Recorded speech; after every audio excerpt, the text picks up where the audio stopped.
saudar todos os presentes, especialmente os membros da mesa e as pessoas que têm a paciência de me ir ouvir.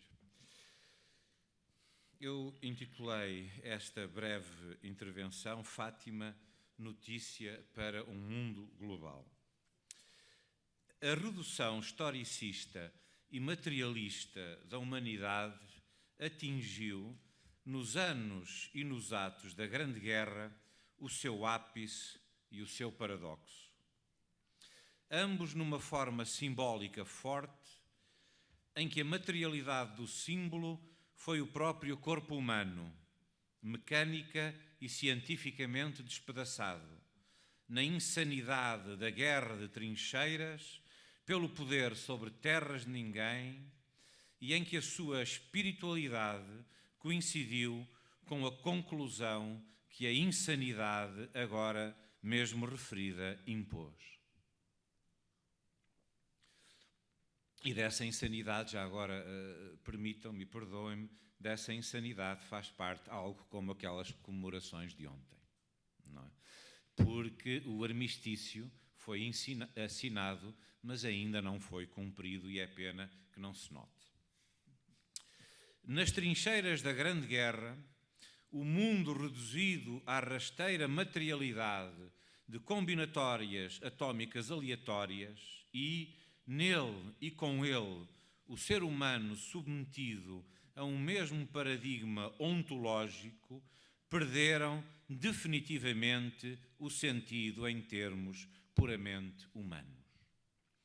Precisamente neste sentido, que é a ausência de sentido e é a modernidade toda do pós-Grande Guerra, o drama e a tragédia da Grande Guerra prolongaram-se não apenas na Segunda Guerra Mundial, mas prolongam-se até aos dias da nossa contemporaneidade, em que cada vez mais se vê cumprida a profecia do Nietzsche, que anunciou a morte necessária do homem fraco que matou Deus para poder ser mais forte, mas não o conseguiu. Estamos na fase do homem que quer morrer, e quer morrer porque não encontra sentido algum em seu ato próprio. O afundamento do Titanic em 1912, navio inafundável, que se afundou precisamente por ser mesmo afundável, marcou a falência da ciência e de sua técnica derivada, como coisa triunfalista e destinada a substituir, em termos de poder mundano, o papel do velho Deus imperador.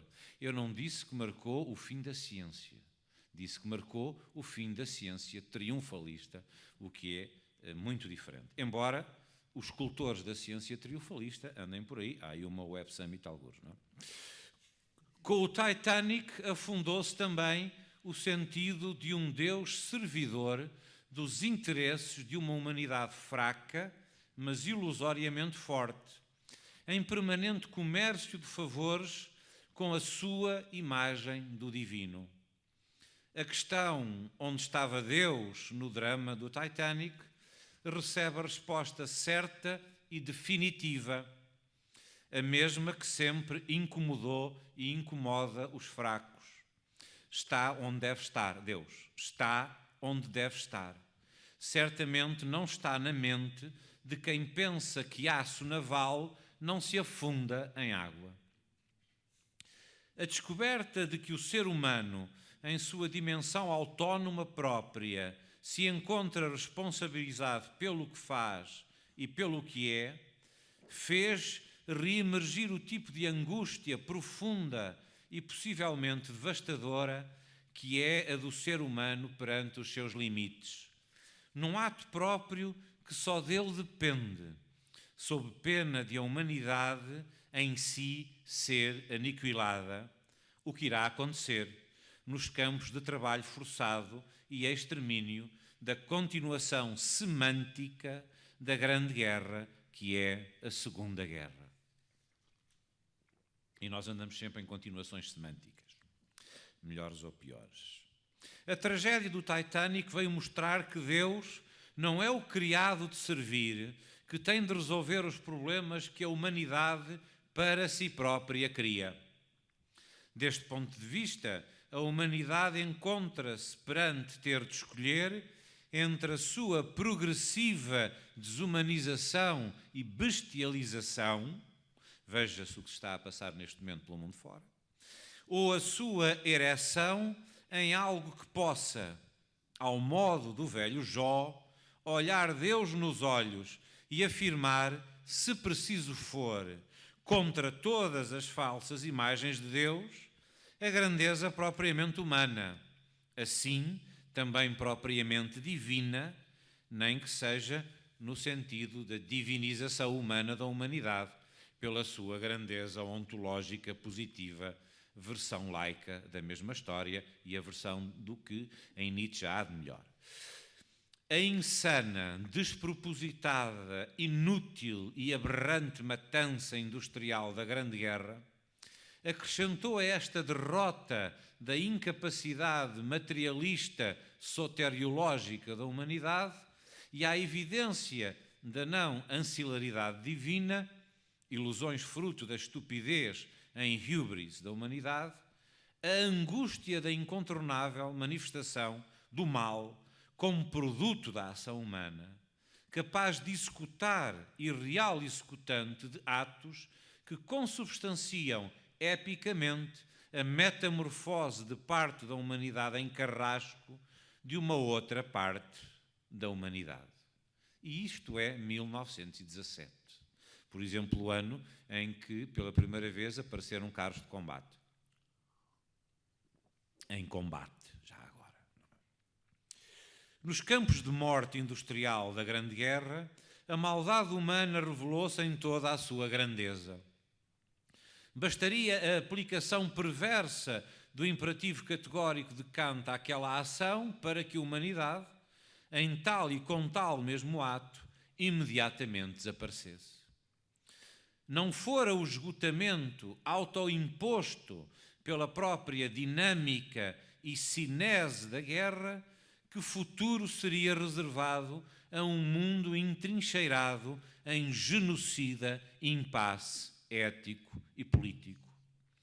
Que seria da humanidade se a guerra ali travada fosse autossustentada e, em busca de vitória, se universalizasse, enchendo o mundo de trincheiras e de terras de ninguém, fábricas de morte e já agora de muros e outras coisas no género.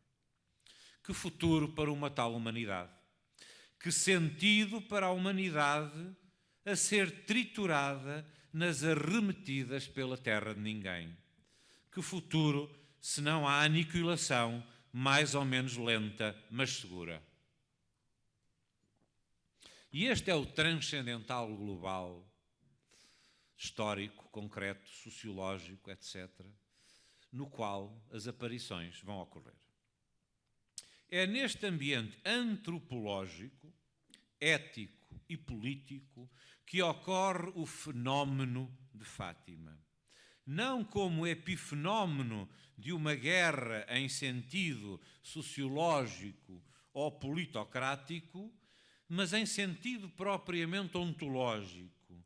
A mensagem de Fátima, que se pode reinterpretar como a pergunta e a resposta à seguinte questão, dupla.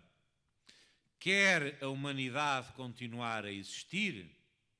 E se sim, como quer continuar a fazê-lo? Percebendo-se que o modo que atinge o seu paroxismo com a Grande Guerra significa necessariamente a aniquilação a breve prazo da mesma humanidade. Se perceber que é este o cerne da mensagem, por entre a ganga psicológica, sociológica, mesmo mítica da mensagem, impassível de não existir, pois tem destinatários mediadores que são seres humanos culturalmente situados, então perceber-se-á facilmente o escopo universal da mensagem de Fátima, e o seu sentido de serviço ao bem da humanidade. Esta humanidade é não o mundo cultural religioso católico, mas o universo dos seres humanos, todos em perigo existencial, segundo o modelo antropológico, ético e político e racional que fez a humanidade chegar ao grande e complexo ato que foi a Grande Guerra e que continua sendo até hoje, desde 1914, a verdadeira Grande Guerra em folhetins mais ou menos patentes. No seu cerne, a mensagem de Fátima dirigiu-se desde o início ao mundo humano como um todo. O apelo da Virgem à conversão dos pecadores, categoria humana transcendental, se entender pecado não como ato religioso judaico-cristão, mas como isso que atenta contra o bem, seja ele qual for. O sentido oblativo de Jacinta em favor dos tais pecadores em situação infernal. Não seremos todos no absoluto do mal que fazemos e do bem que deixamos de fazer. Portanto, em tal situação infernal, atual ou possível. E a situação dos combatentes nas trincheiras, a situação das pessoas que sofreram as consequências políticas e até do ponto de vista de saúde que seguiram, nomeadamente a grande gripe, a gripe espanhola, é uma situação de inferno na Terra. É a humanidade como um todo que está em causa e que é o fim de tal mensagem. Portanto, não é agora que a mensagem de Fátima se está a globalizar. O habitual provincianismo, que nem mesmo os por si próprios eleitos intelectuais evitam muitas vezes praticar, poderá ser visto e insistir em ver na mensagem de Fátima um privilégio pró-salvífico para um povo, de preferência o português, ou mesmo, já em visão menos paroquial, para uma determinada religião e seus fiéis. Poder-se-á também, numa visão historiográfica ou sociológica, com fundamentação psicológica, pensar na globalização da mensagem de Fátima como um ato histórico, submetido ao movimento humano, cultural, que constrói quer a história, quer a sua ínfima restrição historiográfica. Que nós alegremente confundimos a historiografia com a história, que é das coisas mais estúpidas que existem. A mensagem nasceu num fenómeno discutível como todos os fenómenos ditos históricos. Eu não estava quando César foi assassinado, não estava mesmo, não é? Não tenho idade para isso. Eu tenho de acreditar em tudo que me foi dito sobre César, sobre Alexandre Magno. Não faço ideia se Alexandre Magno existiu ou não. E, portanto, o que se diz criticamente relativamente a Fátima, diz-se criticamente relativamente a todos os monumentos historiográficos.